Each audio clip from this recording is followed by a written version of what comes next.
നമ്മൾ എപ്പോഴും കേൾക്കുന്നൊരു വിളിയാണ് കുലസ്ത്രീ. ഇപ്പോൾ കുലസ്ത്രീ എന്നുള്ള പേര് കേൾക്കുമ്പോൾ നിങ്ങൾ ആദ്യം വിചാരിക്കും അപ്പർ കാസ്റ്റ് ഹിന്ദു പെൺകുട്ടികളാണ് വിളിക്കുന്നത് എന്നുള്ളത്. ആ തൽക്കാലത്തേക്ക് അങ്ങനെയാണ്. പക്ഷേ കുറച്ച് കഴിയുമ്പോഴത്തേക്കും ഇത് ലോവർ കാസ്റ്റ് പെൺകുട്ടികൾക്കും മറ്റു മതങ്ങളിൽപ്പെട്ട ഇസ്ലാം, ഒരു ക്രിസ്ത്യാനിറ്റി, ഇവിടെയൊക്കെയുള്ള കൺസർവേറ്റീവ് ആയിട്ടുള്ള പെൺകുട്ടികൾക്കും ഇതേ അറ്റാക്ക് കിട്ടും. ഈ ഒരു ഫണ്ടമെൻ്റലി അറ്റാക്ക് ചെയ്യുന്നത് ഭാര്യ എന്നൊരു കോൺസെപ്റ്റിനെയാണ്. ഒരിക്കലും ഇവർ അറ്റാക്ക് ചെയ്യുന്നത് ഒരു പ്രിവിലേജ്ഡ് ആയിട്ടുള്ള ഒരു പെൺകുട്ടിയെ അല്ല ഇവർ അറ്റാക്ക് ചെയ്യുന്നത്. ഇവർ ഭാര്യ എന്നുള്ള കോൺസെപ്റ്റാണ് അറ്റാക്ക് ചെയ്യുന്നത്. It's two different things. നമ്മൾ പെട്ടെന്ന് വിചാരിക്കും ഇപ്പോൾ കരിയർ ചെയ്യുന്ന 100 പെൺകുട്ടികളുണ്ട്, ഫെമിനിസ്റ്റുകളുണ്ടെന്ന് വിചാരിക്കുക. എന്തിനാണ് ഇവിടെ ലക്ഷക്കണക്കിന് കുടുംബിനികളെയും ഭാര്യമാരെയും അടുക്കളയിൽ നിന്ന് പുറത്തു വരാനും കുടുംബജീവിതം കളഞ്ഞിട്ട് കുഞ്ഞുങ്ങളെ കളഞ്ഞിട്ട് കരിയർ ചെയ്യാനും പറയുന്നത്? ഇത്രയും പെണ്ണുങ്ങൾ വന്നാൽ ഇവർക്ക് കോമ്പറ്റീഷൻ കൂടുകയല്ലേ, ഇവരെന്തിനാണ് വിളിക്കുന്നതെന്ന് നമ്മൾ ചിന്തിക്കും. അതിൻ്റെ റീസൺ ഞാൻ പറഞ്ഞുതരാം.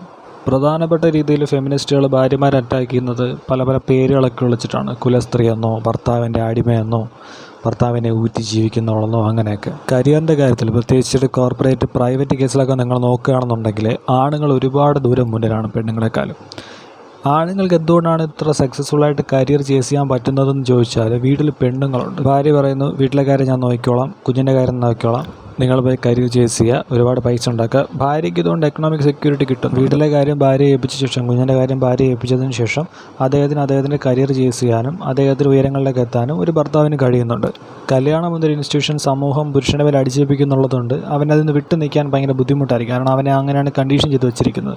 ഇവിടെ ഒരു പെങ്കൊച്ചില്ല എന്നുണ്ടെങ്കിൽ അവൻ കരിയർ ചെയ്യും, അത് വേറെ കാര്യം. പക്ഷേ ഞാൻ പറയുന്നത്, റിലേഷൻഷിപ്പ്, മാരേജ് തുടങ്ങിയിട്ടുള്ള അറ്റാച്ച്മെൻ്റ് ഉള്ള സമയത്ത് അതിൻ്റെ മുഴുവൻ കാര്യങ്ങളും നോക്കാൻ ഒരു പെണ്ണ് തയ്യാറാകുമ്പോൾ, കുഞ്ഞിനെ നോക്കാനൊക്കെ പെണ്ണ് പൂർണ്ണമായിട്ട് തയ്യാറാകുമ്പോൾ ആണിന് അത്രമാത്രം കുറച്ച് ഇൻവെസ്റ്റ് ചെയ്താൽ മതി സമയം അവിടെ. സോ കരിയർ ചെയ്യാൻ ആണിന് ഒരുപാട് സമയം കിട്ടുന്നു. എന്നാൽ ഫെമിനിസ്റ്റുകൾ നോക്കുമ്പോൾ, പ്രത്യേകിച്ച് കരിയർ ചെയ്യുന്ന ഫെമിനിസ്റ്റുകൾ നോക്കുന്ന സമയത്ത് ഇതേ അഡ്വാൻറ്റേജ് അവർക്കില്ല. ഹോം മേക്കറായിരിക്കാനും ജീവിതകാലം മുഴുവൻ ഭാര്യയായിട്ടിരിക്കാനും ആണുങ്ങൾ അങ്ങനെ പൊതുവായിട്ട് തയ്യാറാകത്തില്ല. അതിൻ്റെ പ്രധാനപ്പെട്ട റീസൺ എവല്യൂഷണറിയാണ്. കാരണം നമ്മൾ ഹണ്ടേഴ്സാണ്. നമ്മൾ പണ്ട് തൊട്ട് എക്സ്പ്ലോർ ചെയ്യുക, നാവിഗേറ്റ് ചെയ്യുകയൊക്കെ ചെയ്യുന്ന ആൾക്കാരാണ്. ഹണ്ടർ ബ്രെയിനും ഹണ്ടർ ഇൻസ്റ്റിങ്സും നമ്മുടെ കിടക്കുന്നതുകൊണ്ട് നമുക്ക് എവിടെയെങ്കിലും ഒറ്റയ്ക്കിരിക്കാൻ പറ്റത്തില്ല. ഇപ്പോൾ ആണുങ്ങൾ രണ്ടും ഒരുമിച്ച് കൂടിയിരുന്നു കഴിഞ്ഞാൽ അവരെന്തെങ്കിലുമൊക്കെ ചെയ്യുന്നത്, ഇപ്പോൾ ഗെയിം കളിക്കുന്നതോ ക്രിക്കറ്റ് കളിക്കുന്നതോ ഒക്കെ അതുകൊണ്ടാണ്. പെണ്ണുങ്ങൾ കൂടിയിരിക്കുമ്പോൾ അവരുടെ ഗ്രൂപ്പ് ഡൈനാമിക്സ് എന്താ ഡിഫറെൻ്റ് അറിയാം. ആണുങ്ങൾ പെണ്ണുങ്ങളെക്കാളും പൊതുവേ റെസ്ലെസ് ആണ് എന്ന് ഞാൻ. അതുമാത്രമല്ല, സാമ്പത്തിക സാഹചര്യങ്ങൾ ഇങ്ങനെയാണെന്നിരിക്കെ പൂർണ്ണമായിട്ടും വീട്ടിൽ അടങ്ങി ഒതുങ്ങിയിരുന്ന് പാത്രം കഴുകാനും ചപ്പാത്തി വറുത്താനൊക്കെ ഒരു ഭർത്താവിനെ, ഒരു ഹോം മേക്കറായിട്ട് ഫെമിനിസ്റ്റ് കിട്ടിക്കൊള്ളണമെന്നില്ല. വീട്ടിൽ ചില്ലായിട്ടിരിക്കാൻ ആഗ്രഹിക്കുന്ന ഭർത്താക്കന്മാരില്ലെന്നല്ല ഞാൻ പറയുന്നത്. ഭാര്യമാരെ അധ്വാനിച്ചുകൊണ്ട് വന്നിട്ട് ഭർത്താക്കന്മാർ ജീവിക്കുന്ന കുടുംബങ്ങളിലെന്നല്ല ഞാൻ പറയുന്നത്. പക്ഷേ ഫെമിനിസ്റ്റുകൾ സ്വപ്നം കാണുന്നത് പോലെ പെണ്ണുങ്ങൾ ആസ് എ ഗ്രൂപ്പ് ആണുങ്ങളെ കരിയറിൻ്റെ കേസിൽ ഓവർടേക്ക് ചെയ്യണമെങ്കിൽ അവളന്മാർക്ക് വേണ്ട ഹോം മേക്കർ / ഹസ്ബൻഡിൻ്റെ സപ്ലൈ എന്ന് പറയുന്നത് തീരെ നെഗ്ലിജിബിളാണ്. 2 രീതിയിൽ അവർക്കിത് പരിഹരിക്കാം. ഒന്ന്, ആണുങ്ങളെ പൂർണ്ണമായിട്ട് സിമ്പാക്കാം, ആണുങ്ങളുടെ ജോബ് ഓപ്പർച്യൂണിറ്റി തകർക്കാം, അങ്ങനെയുള്ള സംഭവം. അല്ലെന്നുണ്ടെങ്കിൽ ലെസ്ബിയൻസ് ആവുക. കരിയർ ചെയ്യുന്ന ഫെമിനിറ്റി, അവർക്കൊരു lesbian wife, that is good.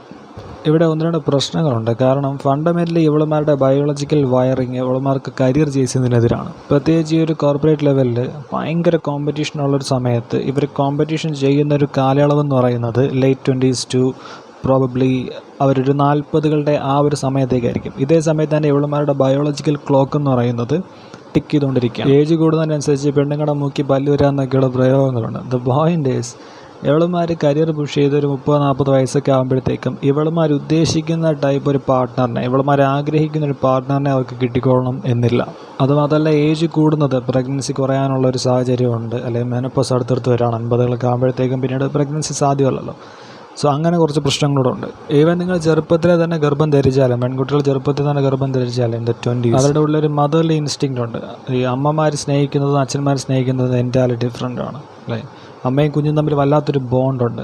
ഇപ്പം കുഞ്ഞ് ജനിച്ച് വീട്ടുണ്ടെങ്കിൽ കുഞ്ഞിൻ്റെ വെറുതെ വായിലോട്ട് ഇങ്ങനെ പാല് ഇറ്റിച്ച് കൊടുത്തു കഴിഞ്ഞാൽ കുഞ്ഞ് ജീവിക്കത്തില്ല. അമ്മയുടെ സ്നേഹവും കെയറും എപ്പോഴും കിട്ടണം. അതിന് അമ്മയ്ക്ക് ആ ഒരു മദർലി ഇൻസ്റ്റിങ് എപ്പോഴും ഉണ്ടായിരിക്കുകയും ചെയ്യും. പെട്ടെന്നൊരു ദിവസം കരിയർ ചെയ്യണമെന്നുള്ളത് കൊണ്ട് അവളുടെ ഉള്ളിൽ നാച്ചുറലായിട്ട് എഗ്ഗും മിൽക്കും ഒക്കെ പ്രൊഡ്യൂസ് ചെയ്യുന്നുണ്ട്. ഇഷ്ടംപോലെ ഹോർമോൺസ് ഉണ്ട്, oxytocin, prolactin, what ever that is.